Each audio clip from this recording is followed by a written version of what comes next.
আচ্ছা, নিজে ভালো না থাকলে কি অন্যকে ভালো রাখা যায় বলুন? কখনোই না। আর এই কাজটা আমরা সব থেকে বেশি করি মেয়ে মানুষেরা। আমরা নিজেদের ভালো থাকার কথা বা ভালো লাগার কথা কখনোই প্রকাশ করি না, শুধু অন্যটা নিয়েই ভেবে যাই, তাই না বলুন? হ্যালো এভরিওয়ান, আসসালামু আলাইকুম। কেমন আছেন সবাই? আশা করি সবাই ভালো আছেন। আমরাও আপনাদের দোয়ায় আল্লাহর রহমতে অনেক ভালো আছি। সকাল সকালে আজকের ভিডিওটা শুরু করে দিলাম। এই যে সকালবেলা ঘুম থেকে উঠে সকালের নাস্তা তৈরি করতে চলে গেলাম। সকালের নাস্তায় আজ থাকবে রুটি, ডিম ভাজি আর থাকবে ভাজি, চা। এই দিয়েই সকালের নাস্তাটা করে নেব। সকালের নাস্তা সেরে তারপরে চলে যাব মেয়েকে কোচিংয়ে দিয়ে আসতে। মেয়েকে কোচিংয়ে দিয়ে এসে দুপুরে রান্নাটা সেরে নেব। দুপুরের রান্নায় বেশ কিছু আয়োজন রাখবো, কারণ আজ আমি নিজে আতিথেয়তা করব, মানে একদম সাজিয়ে গুছিয়ে টেবিলে বসে তারপরে দুপুরের খাবারটা খাবো। সবসময় দেখা যায় যে রান্না বান্না সেরে সবাইকে আপ্যায়ন বা সবাইকে খাইয়ে তারপরে নিজের খাওয়ার প্রতি না আছে কোনো যত্ন, না আছে কোনো খেয়াল, যে কোনোভাবে নিজের খাবারটা নিয়েই খেয়ে নিই।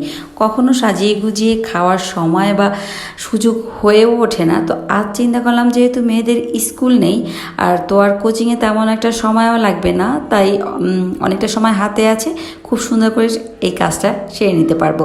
তো বাসায় এসে দেখি শাশুড়ি মা অনেকগুলো পুঁই শাক তার গাছ থেকে পেড়ে রেখেছিলেন, কিন্তু কাটার পরে মনে হচ্ছিল খুবই কম হয়ে যাবে। তারপর আমি আবার নিজে গিয়ে কতগুলো শাক আবার তুলে নিয়ে আসলাম। শাকটাকে ধুয়ে তারপরে আবার কেটে নিলাম। তো এই তো শাকগুলো কেটে নিয়েছিলাম, আর শাকগুলো এত সতেজ ছিল কি আর বলবো। আর এই যে সিম্পল আইটেমগুলো দিয়ে আজ আমি আমাকে আপ্যায়ন করব বা আতিথেয়তা করব। সুন্দর সুন্দর প্লেট বাটি সাজিয়ে তারপরে দুপুরের খাবারটা খাবো, যেটা কিনা আমরা মেহমান আসলেই করে থাকি বা বাসায় অন্য সদস্যদের জন্য করে থাকি।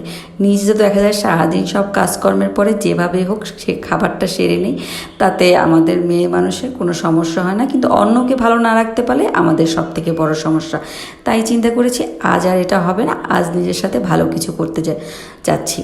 তো এই তো সকালে নাস্তা করে তারপর দুপুরের রান্নাটাও সেরে নিতে হবে। দুপুরের রান্নায় তো শাক ভাজি করে নেব, সাথে শিং মাছ আলু পটলের ঝোল রান্না করে নেব, আর লতি রান্না করব পাবদা মাছ, সাথে থাকবে মুগ ডাল ঘন করে রান্না করা। এই দিয়েই দুপুরের খাবারটা খাবো।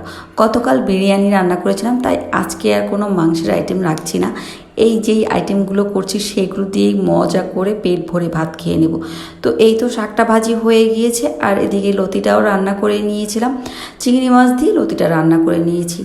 আর এদিকে এই যে মাছটা রান্না করব শিং মাছ দিয়ে পাতলা ঝোলটা, তার জন্য এখানে আলু ও পটলটাকে প্রথমে একটু ভেজে নেব। মাছটা আর ভাজবো না, মাছটা একদম মশলায় কষিয়ে তারপরে রান্না করব। ইদানিং দেখছি আপনাদের ভাইয়া মাছটা কষিয়ে রান্না করলে খেতে খুব বেশি পছন্দ করছে, আর তাই চিন্তা করলাম মাছটা কষিয়েই রান্না করি, ভেজে রান্না করার দরকার নেই, সে যেহেতু পছন্দ করে না।